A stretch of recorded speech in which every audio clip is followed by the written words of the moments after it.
Apakah kalian bersikap fanatik terhadap agama Buddha? Tahukah kalian bahwa dalam agama Buddha terdapat keragaman sekte, tradisi, dan ritual? Lalu, pandangan dan sikap apa saja yang seharusnya dikembangkan atau dihindari dalam kehidupan bermasyarakat dengan keberagaman tradisi sekte dalam agama Buddha? Yuk, kita simak bersama video pembelajaran mengenai sikap-sikap dalam keberagaman agama Buddha.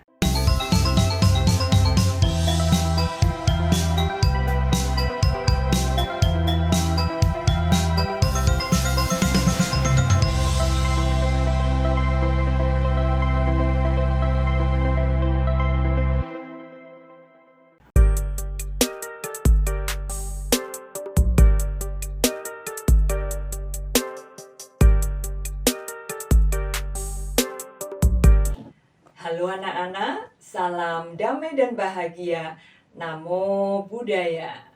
Bersama saya Ibu Asih, pada video ini kita akan belajar mengenai sikap-sikap yang sesuai dalam keberagaman agama Buddha.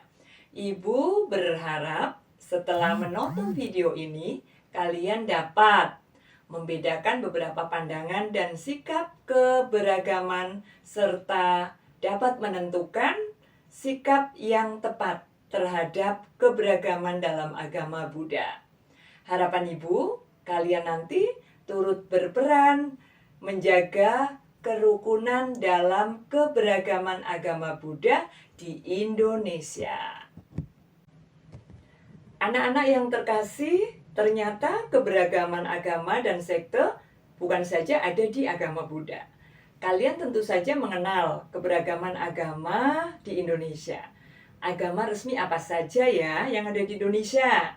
Hayo, kalian pasti semuanya udah hafal. Ya, ada agama Islam, agama Buddha, agama Hindu, agama Kristen, dan agama Katolik, serta Konghucu. Agama lokal juga ada. Contohnya Parmalim di Sumatera Utara, Kejawen di Jawa Tengah, Sunda Wiwitan di Jawa Barat, dan sebagainya. Lalu, kalau keberagaman dalam agama Buddha seperti apa? Ini beberapa contohnya. Dalam agama Buddha pernah terdapat 18 sekte pada masa lalu. Namun saat ini hanya terbagi 3 sekte besar, yaitu Mahayana, Theravada, Vajrayana. Ketiganya bersumber pada satu guru besar, Guru Buddha Gotama. Setiap sekte juga masih dikelompokkan menjadi subsekte. Contohnya dalam sekte Theravada, ada subsekte Dhammayuttika dan Mahanikaya. Dalam sekte Mahayana ada subsekte Tanah Suci, Zen, dan sebagainya. Demikian juga dalam Vajrayana. Ternyata banyak keberagaman dalam agama Buddha. Bagaimana sikap yang harus dihindari agar tidak terjadi konflik antar pemuka dan pemeluk agama Buddha? Paling tidak ada 2 sikap yang harus dihindari. 1, pandangan eksklusivisme. Kalian memiliki keyakinan kuat terhadap agama Buddha, itu baik. Namun jangan menganggap bahwa sekte lain itu tidak benar. Jangan memaksakan kehendak. Itu adalah sikap eksklusif yang kurang baik, yang dapat berkembang menjadi sikap yang ekstrim, tidak baik. Kedua, pandangan eklektivisme, yaitu pandangan mendangkalkan agama. Apa itu mendangkalkan agama? Jadi misalnya begini, karena semua agama menganggap semua agama mengajarkan hal-hal kebaikan, jadi nggak penting untuk datang ke wihara, belajar kitab suci. Itu sikap eklektivisme, tidak baik, ya. Kalian itu harus menghindari sikap eklektivisme.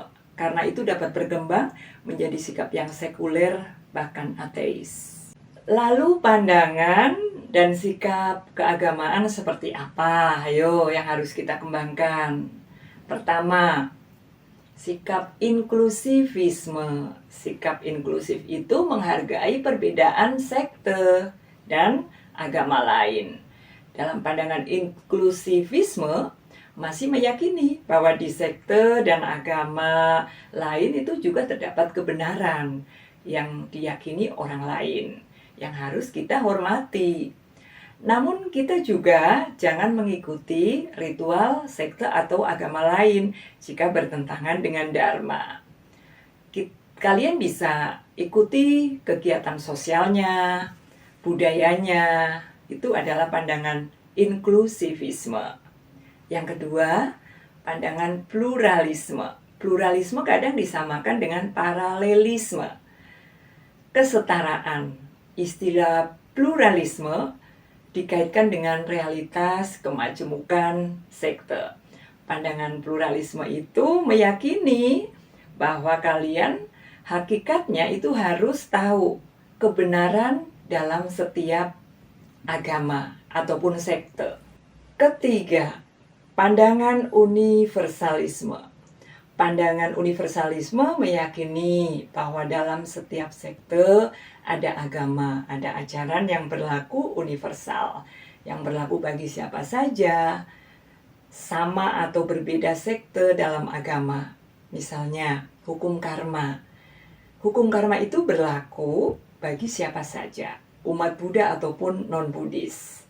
Tidak ada yang dapat menghindari dari hukum karma.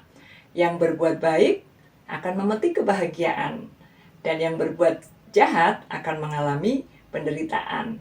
Karena karma itu berbuah. Kenyataan itu mendorong kita agar tidak boleh sombong dan arogan. Pandangan yang lain juga perlu dikembangkan. Apakah itu, Nak? Adalah toleransi. Toleransi adalah sikap yang baik. Sikap toleran sebenarnya adalah sikap menghargai, memperbolehkan, membiarkan berpendirian, berpendapat, berpandangan, mempunyai kepercayaan, dan kebiasaan orang lain yang bertentangan dengan kita. Toleransi merupakan salah satu hasil dari perilaku yang adil dan seimbang.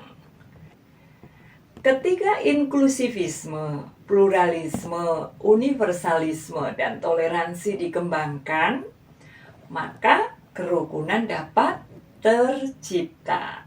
Keberagaman memiliki potensi sebagai sumber konflik. Apa yang perlu dilakukan agar tidak terjadi konflik dan tercipta kerukunan antar sekte? Pertama, kedepankan dialog antar pemuka agama Buddha dan perbanyak komunikasi antar umat beragama Buddha. Bisa juga dengan melakukan kegiatan bersama. Apa contohnya, Nak? Misalnya perayaan Waisak bersama, bakti sosial bersama. Kedua kegiatan itu bisa menjadi contoh untuk bisa menjalin kerukunan.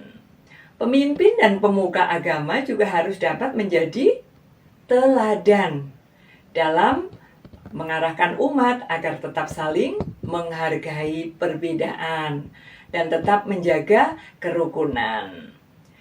Jadi kita harusnya berperan mendorong koordinasi dan kerjasama yang baik antara pemerintah dan para pemuka agama dan juga umat-umat Buddha di tengah keberagaman agama Buddha.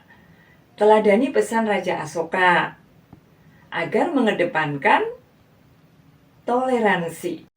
Nah, apakah kalian sudah memahami penjelasan tersebut? Jika belum, silakan tonton kembali video ini dan ulangi sampai kalian benar-benar memahami pengetahuan, informasi, dan isi pesan yang disampaikan. Tetap semangat belajar, tetap giat belajar. Jangan mudah putus asa. Ketika kalian mengalami kesulitan, tidak boleh putus asa. Semangat! Selamat belajar! Semoga semua makhluk berbahagia.